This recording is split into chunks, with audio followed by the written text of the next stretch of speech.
नमस्कार दोस्तों, आप देख रहे हैं बोले भारत यूपी की सुर्खियों के साथ। मैं अनुराग, हमारे साथ बातचीत के लिए मनीष जी। नमस्कार। मनीष जी, शुरुआत करते हैं। महिला आरक्षण बिल सदन में टेबल कर दिया गया है बिल्कुल, और उसको बिल्कुल। लेकर बहस शुरू हो गई है। चर्चा पहले से ही थी कि महिला आरक्षण 33% किया जाएगा और इसी के बहाने सीटें भी बढ़ेंगी। लोकसभा की सीटें 850 तक हो सकती हैं प्रस्तावित।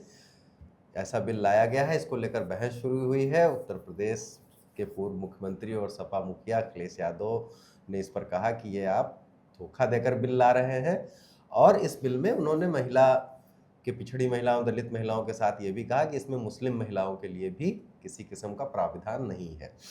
धर्मेंद्र यादव ने भी सवाल उठाया मनीष, उन्होंने कहा कि जो है जाति जनगणना का कॉलम नहीं है, जनगणना हो रही है। विपक्ष ये भी सवाल उठा रहा है कि अभी जब जनगणना नहीं हुई है तो पूरी पिछली जनगणना के आधार पर इसे क्यों किया जा रहा है। अमित शाह भी इसके जवाब में खड़े हुए, उन्होंने अखिलेश की बात पर तो ये कहा, उन्होंने कहा कि चूंकि धर्म के आधार पर आरक्षण देने का संवैधानिक प्रावधान नहीं है और आप चाहें तो पूरी सीटें टिकट मुस्लिम महिलाओं को दे दीजिए, हमें कोई आपत्ति तो नहीं है।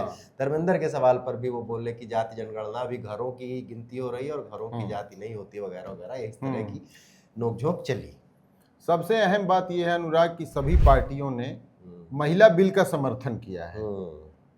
अब इसमें क्लॉज हो सकता है कि वो ये कह रही हैं कि ऐसे होना चाहिए, वैसे होना चाहिए, ऐसा नहीं होना चाहिए, वैसा नहीं होना चाहिए। लेकिन ये जरूर है कि महिला बिल पर जो इस संसद के इतिहास में देखा गया है कि कैसी कैसी बातें कही गई हैं महिला रिजर्वेशन पे, वो नहीं दिखा है।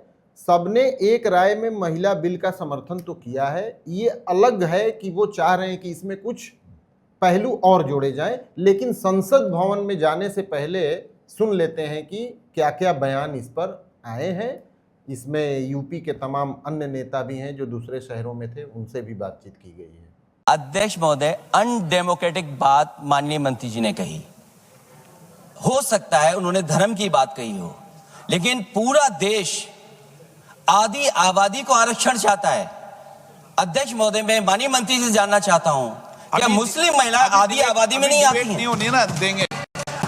अभी जैसे हमारा समाजवादी ने कहा कि मुस्लिम महिलाओं का आरक्षण होना चाहिए, ये असंवैधानिक बात इस तरह का रूल 72 में ना बोले। धर्म के नाम पर यहाँ रिजर्वेशन नहीं हो सकता, संविधान में नहीं है, इस तरह का बात ना करें सर। पूरा देश का महिलाओं के लिए बात करना चाहिए। आप मुस्लिम महिलाओं का क्यों बात करते हैं? ये राजनीतिक है, ऐसा मत कीजिए।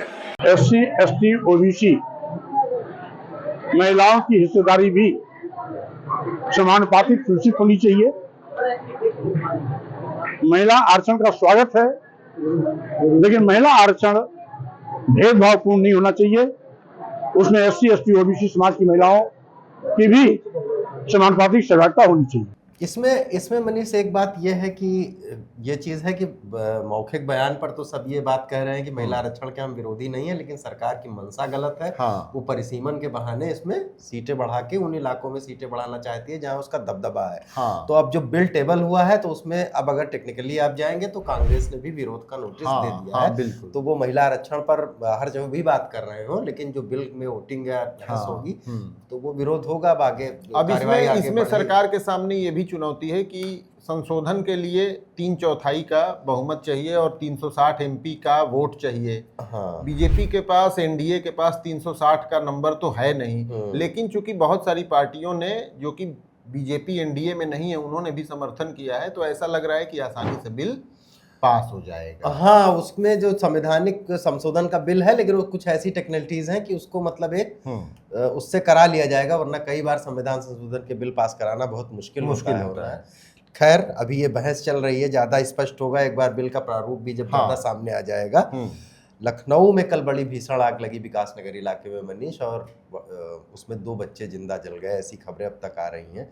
और वहाँ झुग्गी झोपड़ियों के किनारे सिलेंडर रखे हुए थे, फटा, लगातार विस्फोट हुए और घंटों लखनऊ के आसमान में उसका धुआं छाया रहा। 20, 25, 30 किलोमीटर दूर से, मौके से 30-40 किलोमीटर दूर से भी जो धुएं का गुबार उठ रहा था विकास नगर में ना अनुराग, वो देखा गया। इतनी बड़ी आग थी। देखिए, 2014 से मैं खुद लखनऊ में हूँ और मैंने ऐसा कभी आग की कोई घटना ऐसी नहीं देखी हाँ, कि जिसमें धुएं का गुबार वो इतना हो। 20-25 किलोमीटर दूर से भी दिखे। अरे विकास नगर की आग थी और आप ये समझ लीजिए कि कान्हा स्टेडियम के पास धुआं हाँ, छाया और हुआ दूर दिख से रहा भी वो दिख रहा था। ये जो भी लोग उस धुएं को देख रहे थे, ऐसा लग रहा था कि क्या इजराइल अमेरिका का कोई बम विचलित होकर इधर आ गया क्या। लेकिन बहुत दुखद घटना हुई है, बहुत सारे परिवार उजड़ गए हैं, और वो परिवार उजड़ गए हैं अनुराग, जिनको एक छोटी सी जरूरत पूरी करने के लिए दर दर की ठोकर खानी होती है, झुग्गी झोपड़ी में रहने वाले हाँ, लोग। पुलिस ने इसकी जांच शुरू कर दी है। आग पर तो काबू, बड़ा नुकसान भी हुआ है उन लोगों का। और शादी ब्याह का सीजन सीजन मई में शुरू होने वाला है, बहुत सारे लोगों के घरों में इसकी तैयारियां थी। पीड़ितों ने यह भी आरोप लगाया है कि कुछ लोगों के इशारे पे भी ये आग लगाई गई हो सकती है। तो खैर पुलिस जांच में साफ होगा। हाँ, बिल्कुल। लेकिन ये बड़ी दुखद घटना रही है।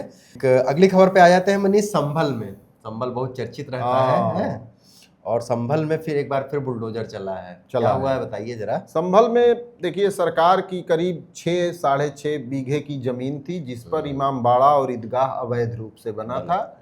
इसका मामला चल रहा था। एसडीएम कोर्ट से इसे हटाने की इजाज़त दी गई। उसके बाद से जिला प्रशासन अपनी टीम के साथ 2-3 बुलडोजर के साथ वहां पहुंचा और सवेरे सवेरे ध्वस्तीकरण कर लिया गया है।